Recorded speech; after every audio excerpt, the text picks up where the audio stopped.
course we teach here at PC to be a rigorous course, to promote ongoing improvement in our students.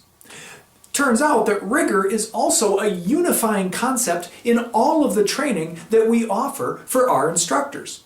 Let's take a look at some of the other modules in our onboarding unit and talk about how rigor is central to understanding or applying those other modules.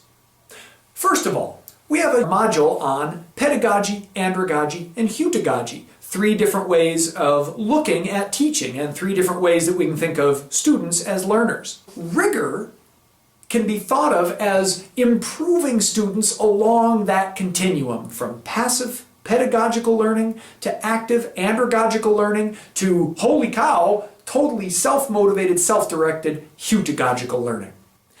Now, rigor doesn't happen on its own. It doesn't just fall off a truck. Rigor requires intentional planning. And that comes up in our course design module. We encourage the backward design model for designing our courses because we want you to think first and foremost, what are your objectives? Now, your objectives, of course, are to promote rigorous learning. To make that happen, you start in course design by defining those rigorous objectives and then designing your assessments and your activities around those objectives to support your goal of promoting rigor and ongoing improvement in the classroom.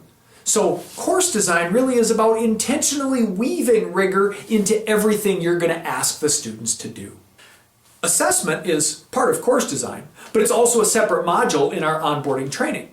And assessment is vital to making sure students get the rigor that you want. If we're asking students to undergo that ongoing improvement, to be more active learners and be more self-directed learners, we need assessments that push them toward those goals. And so we have to think about, okay, what am I asking students to do? Am I asking them to simply recall 10 facts from the book in a multiple choice setting? Am I asking them to analyze a situation and communicate about that situation? Am I asking them to deeply reflect on their learning and to communicate that reflection and the connections they draw with other topics to readers and to me, the instructor? You can design assessments, and you need to design assessments that provoke students to deeper levels of thinking and to more rigorous thinking and rigorous learning. So assessment is key to making sure that rigor happens. You'll hear me talk about writing and about communication in general in this discussion of rigor. Our onboarding module about writing across the curriculum exists because we want to encourage all teachers to incorporate writing into their courses. We do that specifically because we recognize that writing is a key tool to encouraging students to engage in the deep approach to learning, in the higher order thinking and integrative thinking and reflective thinking that is central to achieving rigor. Writing is crucial to achieving our goal of rigorous learning in every classroom.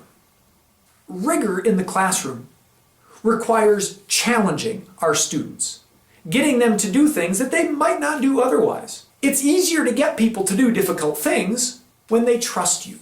Another of our onboarding modules dealing with online courses talks a lot about building trust, building relationships through the community of inquiry framework. And that's based on building presence, instructor presence, social presence, and cognitive presence. In that module, we talk about how to get students to respond well in your class, to respond positively to your challenges, they first need to see that you are there. You have to establish your instructor presence. When students know you're there, it's easier for them to take chances, to take on challenges. Likewise, social presence. They need to know they're not isolated, that they are part of a community of learners who can help them find answers to their problems, people they can work together with in a structured situation. So even our online course module applies to all courses in terms of the importance of building that presence, that trust that helps people respond better to the challenges of a rigorous curriculum.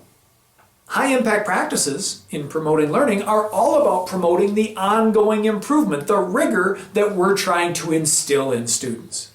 And when you take the onboarding module in high-impact practices, you will see that central to high-impact practices is the deep approach to learning.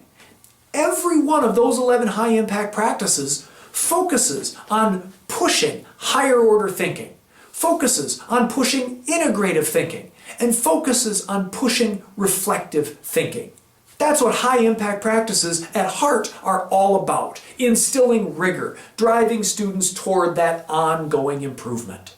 So now you can see why rigor isn't just another onboarding module, but it's really the central module to everything we're trying to achieve as good instructors here at Presentation College.